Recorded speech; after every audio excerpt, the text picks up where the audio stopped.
নামের কোনো পরিবর্তন হলো না, কিন্তু রানীর চিন্তা দূর হয় না। সব সময় মনে হচ্ছে তাই তো, যদি এর কোনো অভিভাবক আসে দিয়ে দিতে হবে। ঠাকুরকে জানায়, ঠাকুর এ ছেলে যেন আমার করেই থাকে। একদিন দুদিন দিন কাটছে, যখন দ্বিতীয় সপ্তাহ প্রায় অতিক্রান্ত, 15 দিন পার হয়ে গেল, তখন কিছুটা মনে শান্তি যে নিশ্চয়ই এর আর কোনো অভিভাবক আসবে না। আর এখানে দাইমা ব্যাধির কবলস্থ হয়েছে তো বটেই, আবার এই যে চন্দ্রহংসকে কোন থেকে ঘাতকদের করে তুলে দিতে হয়েছে, এই শোক সম্বরণ করতে না পেরে ওই 2 সপ্তাহ পরে দাইমাও ইহলোক ছেড়ে চলে গেল। এখানে এই চন্দ্রহংস কলিঙ্গরাজের বাড়িতেই থাকে 6 মাস, 8 মাস, 10 মাস, 1 বছর, 2 বছর যখন হলো, কলিঙ্গরাজকেই বাবা বলে আর কলিঙ্গের রানীকেই মা বলে ডাকে। এরা এই যে বাবা মা ডাক শুনছে, যেন মনে হয় স্বর্গ সুখ অনুভব করছে। তবুও যে একেবারে মন থেকে চিন্তা গেছে তা নয়, তবে আর ততটা চিন্তা নেই, কারণ 3 বছর কেটে হতে চললো। এখন ছেলেটা চলতে শিখেছে, কথা বলতে শিখেছে, বাবা মা বলে ডাকতে শিখেছে, রাজার ছেলে বলে কথা। এখানে সৃষ্ট বুদ্ধি আরেকটি কন্যা লাভ হয়েছে। ছিল একটি পুত্র, তার 3 বছর পরে আবার একটি কন্যা প্রাপ্তি হয়েছে। পুত্রের নাম তো মদন আগে বলেছি, কন্যাটির নাম রাখা হয়েছে বিষয়া। এখন মন্ত্রীর সুখ দেখে, তবে যাই হোক, রাখে হরি মারে কি। চন্দ্রহংস খানে রাজার ছেলের মতোই মানুষ হচ্ছে। 5 বছর যখন বয়স হলো, পাঠশালায় ভর্তি করে দেওয়া হলো। পাঠশালায় যায়, রাজার ছেলে বলে কথা, তার একটা আদর যত্নই আলাদা। পাঠশালাও তাই, গুরুমশাই ভালো চোখেই দেখেন এবং লেখাপড়া তো ভালো।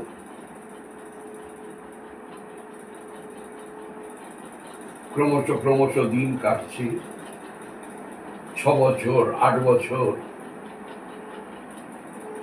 এমনি করে দিন কেটে যখন চন্দ্রহংস 16 বর্ষীয় যুবক, 16 বছরের ছেলে, তখন একদিন কলিঙ্গের রানী কলিঙ্গরাজকে বলছে, হ্যাঁ গো, আমাদের চন্দ্রহংসের একটা জন্মতিথি উৎসব করলে হয় না? আমাদের এত অর্থ সম্পদ হবেটা। সাধুগুরু বৈষ্ণবকে শুনেছি, দানে দুর্গতি খণ্ডে, যদি দুর্গতির কিছু খণ্ডন হয়, কলিঙ্গরাজ বলছে, রানী তোমার যদি ইচ্ছা হয়, আমার আর অসুবিধে কি আছে? অর্থ থাকলে তো আর অন্য কোনো চিন্তা হয় না। কিন্তু ওর তো জন্মের কোনো ঠিক নেই। বলে, শোনো, যেদিনও আমরা ওকে কোলে পেয়েছি, ওই দিনটাকে ধরেই আমরা জন্মতিথি পালন করব। সেটা তোমার মনে আছে? বলে, হ্যাঁ। আর 4 দিন পরেই সেই দিনটা। তো বললো, ঠিক আছে, তাহলে আমি চারিদিকে নিমন্ত্রণ পাঠিয়ে দিই, নিমন্ত্রণ হবে।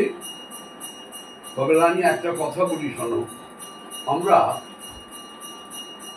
যার করদ রাজা, অর্থাৎ কৌন্ডিন্যপুরের যে রাজা এখন ধৃষ্টবুদ্ধিকেও নিমন্ত্রণটা করে আসবো জানো, কারণ তার অধীনের রাজা তো আমি। বলে বেশ। চারিদিকে ঢোল শহরদের দ্বারা নিমন্ত্রণ হয়ে গেল। কৌন্ডিন্য অধিপতি ধৃষ্টবুদ্ধিকে নিমন্ত্রণ করেছি। চন্দ্রহংসর পরে ভার দিয়েছে কলিঙ্গরাজ। চন্দ্রহংস, বাবা কি বলছো? শোনো, তোমায় একটা দায়িত্ব পালন করতে হবে। কি? বলে যত নিমন্ত্রিত অতিথি আসবে স্মরণে রেখো, অতিথি গুরু স্বরূপ, অতিথি গোবিন্দ স্বরূপ। তুমি সকলের পদপ্রক্ষালন করে দেবে, পা ধুয়ে দেবে, আর প্রত্যেককে প্রণাম করবে। তার বিনিময়ে তাদের কাছ থেকে তুমি আশীর্বাদ পাবে। বলে ঠিক আছে। এবার সকাল থেকে সমস্ত অতিথিদের আগমন। চন্দ্রহংস কলিঙ্গরাজের কথা অনুযায়ী প্রত্যেকের পদপ্রক্ষালন করে দেয়, প্রণাম করে, সবাই আশীর্বাদ করে। যার যেমন ভাব তার তেমন আশীর্বাদ। কেউ বলছে দেবদ্বিজে ভক্তি হোক, কেউ বলছে রূপে গুণে সুন্দর হও, কেউ বলছে লেখাপড়ায় পারদর্শী হও, কেউ বলছে পিতামাতার প্রতি ভক্তি অটুট থাকুক, যার যেমন ভাব। প্রায় দ্বিতীয় প্রহর, এমন সময় শিবিকা যোগে, শিবিকা বলতে পালকি, পালকিতে চড়ে কৌন্ডিন্য অধিপতি ধৃষ্টবুদ্ধি নিমন্ত্রণ রক্ষা করতে আসছে। দরজার সামনে যখনই পালকি নামিয়েছে, রাজা নেমেছে, চন্দ্রহংস জলপাত্র হাতে নিয়ে গিয়ে বলছে আসুন, পাটা ধুইয়ে দিই।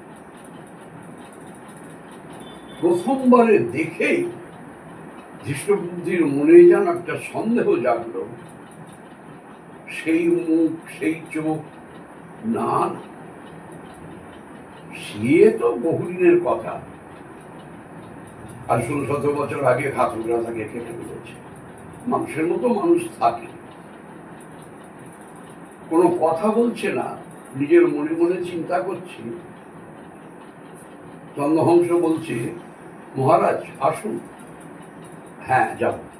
তোমার নাম কি? বলে আমার নাম চন্দ্রহংস। চন্দ্রহংস?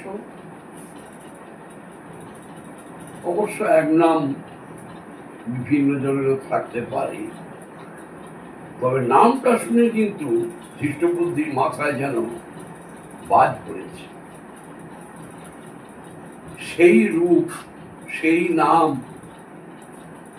সেই হবে? না না, সে নয়। একেবারে সম্পূর্ণ মনের মধ্যে যেন একটা দোলাচলে চলছে এই ধৃষ্টবুদ্ধির মন। যাই হোক, ধৃষ্টবুদ্ধি মনে মনে ভাবছে আমারও নাম ধৃষ্টবুদ্ধি, আমার অভাব নেই দুষ্টবুদ্ধি। সন্দেহ যখন আমার হয়েছে, এই সন্দেহ আমি পাকা করবই করব। এই চিন্তা করেছে। এখানে আহার পর্ব মিটে গেছে, বিশ্রামের ঘরে বিশ্রাম করতে গেছে। বিশ্রাম করতে গিয়ে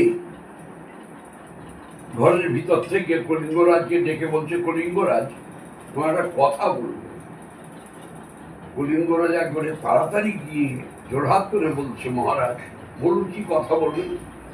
বলে দেখো, কথাটা অন্য কিছু নয়, তো তোমার এই যে ছেলে, যার জন্মতিথি উপলক্ষে আমাদের সবাইয়ের আশা, ছেলেটি কিন্তু খুব সুন্দর, বুঝলেন? যেমন ভক্তি, তেমন দেখতে, তেমন কথাবার্তা। তোমাকে শুধু একটাই কথা জিজ্ঞাসা করি যে এর আগে বা পরে তোমার কোনো পুত্র বা কন্যা? বলে মহারাজ আপনি আমার অন্নদাতা, আপনার কাছে মিথ্যে কথাটা বলি কি করে? এই যে চন্দ্রহংস, এ আমার স্ত্রীর গর্ভের সন্তান নয়, একে আমি কুড়িয়ে এনেছি ওই বনের ভিতর থেকে। কথাটি শুনে আরো ধৃষ্ট বুদ্ধির মাথায় চিন্তার বোঝা বাড়ল। নিশ্চয়ই এর মধ্যে তো কিছু রহস্য আছেই আছে। তবে যাই হোক, যত রহস্যই থাক,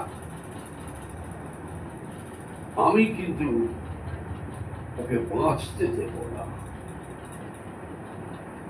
শেষ আমি ওকে করবই, শত্রু শেষ করে দিয়ে আমি সুখে দিন কাটাবো। এইটাই হচ্ছে ধৃষ্ট বুদ্ধির মনের আশা।